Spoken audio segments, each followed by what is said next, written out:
So this is part 2. This was a very easy, direct treatment.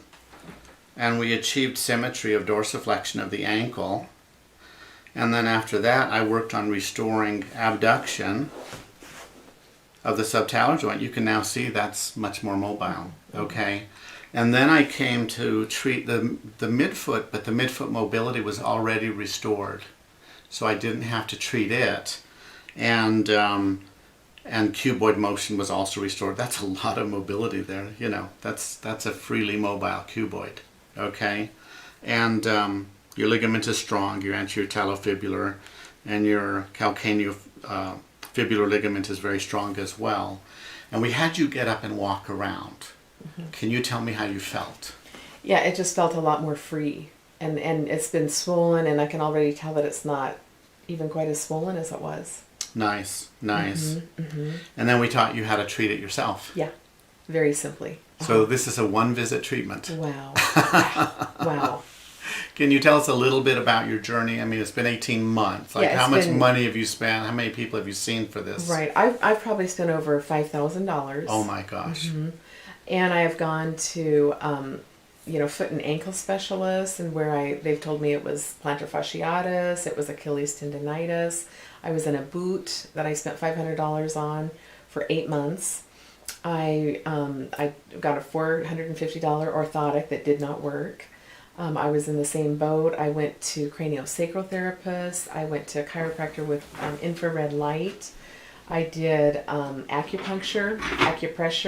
And I've just been everywhere. And, and then I've gone now to a podiatrist in Durango and had an extra lift put into my shoe to try and lift the cuboid bone up in isolation. So that's your cuboid and pad. That's that. I mean, it's nicely fabracated, It is. Some real intention went into that, but your cuboid was stuck. It was stuck.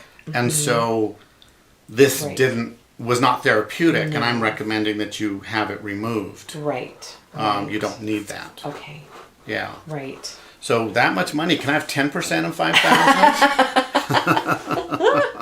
And I saw about, Dr. Hesch on, YouTube. On YouTube. Yeah. Because I was looking about, how to tape a cuboid bone. Right. Which again wouldn't do any good because it was stuck. Right, it was stuck. Right. And I came here very, trying to be very open, but not expecting a lot. And within 5 minutes. Yeah, treatment was easy. A treatment was very simple, very effective, very gentle, very easy, and it feels like a different foot. And I want to emphasize, we didn't treat your cuboid. No. You had a stuck cuboid, but I did not mobilize the cuboid.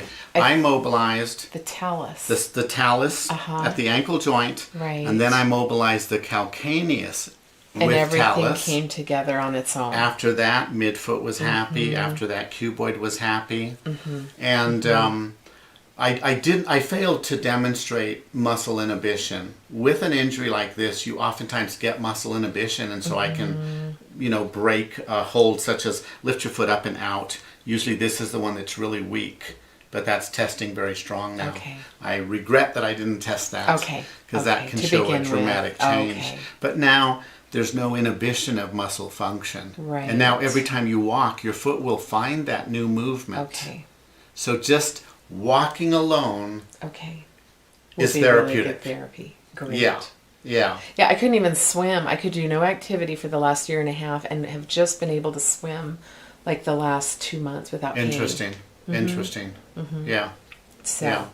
And then that one exercise I taught you will help reinforce that pronation movement of the cuboid. Which is a super simple exercise to do like 30 seconds a couple times a day. Yep. Okay. Yep.